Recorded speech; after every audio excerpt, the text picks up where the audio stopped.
In the last video, we spoke about the Main family living on the High Street next to the Black Horse Inn.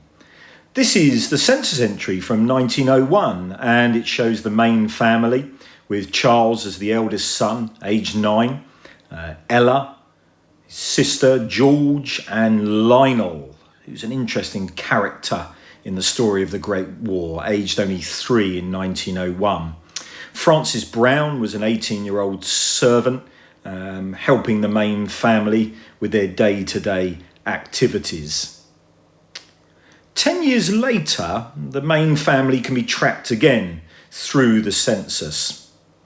In 1911, they had moved to Snowdon Cottage Lane, further up the High Street in Chard. They were probably living in a cottage called Snowdon Cottage itself. The census entry for 1911 shows that Charles has now moved on in life, but you can see Lionel, now aged only 13, on that census entry.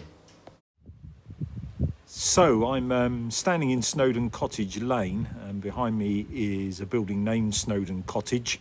This was probably where the Main family had moved to by 1911. However, now Percy, who's clearly old enough, has moved on in life and doesn't live with the Main family anymore. It is worth thinking about, though, Lionel, who was the youngest son still in the family, who's now 13 years old, living in 1911 in Snowdon Cottage, only 3 years before the Great War began. This is always a wonderful image as we just take some time out to think about the types of soldiers that actually fought in the Great War for the British Army. This is an image of St Mary's Church in November 1908, 10 years exactly until the First World War ended. And it always fascinates me when I walk up to the churchyard and I see the war memorial that clearly wouldn't be in this picture, and I look at the names of those men. On the war memorial, it's fascinating to note who were the regular soldiers, the men who made up the 120,000 strong British regular army when the war began. One of the families that were involved in that particular story were the Priddle family. Here, very sadly, are the names of Charles and Frank Priddle, who gave their lives in the Great War. Fascinating enough, their eldest brother, who was called John, he was one of these regular soldiers. He was a man who had joined up to do his bit for king and country before the Great War had begun. And this is where the Priddle family were living in 1914, Clark's Row, 14 Clark's Row. Now, the Priddle family had 3 sons who were regular soldiers, so they had joined up into the army before the First World War began. And the eldest son, John Priddle, who survived the war, returned home within a couple of months of the war starting, with the story of how he was wounded at the Battle of the Aisne. This is an article from the Chard and Ilminster in 1914, and it tells us that Private J. Priddle of the 1st Battalion Coldstream Guards was wounded by shrapnel at that battle. So this man was a regular soldier and took part in the war when it first began.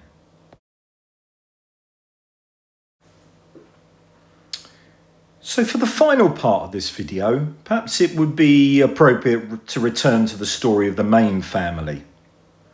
Now, Percy Main, Charles Percy Main, was a territorial soldier.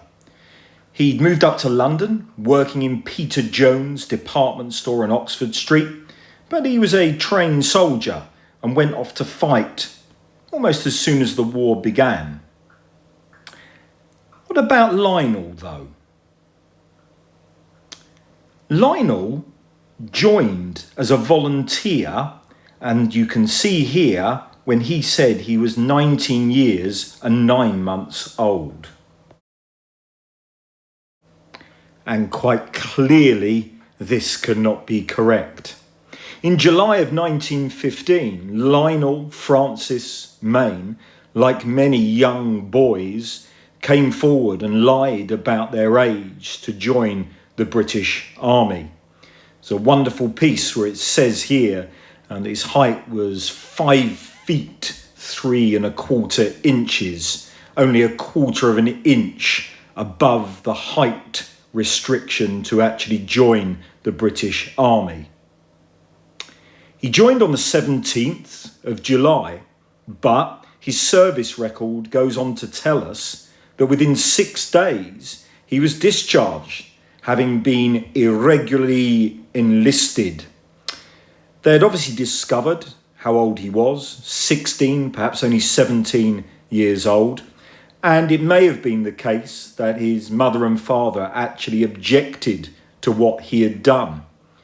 But it's very clear that he was following the example of his brother Charles and doing his bit, he felt, for king and country.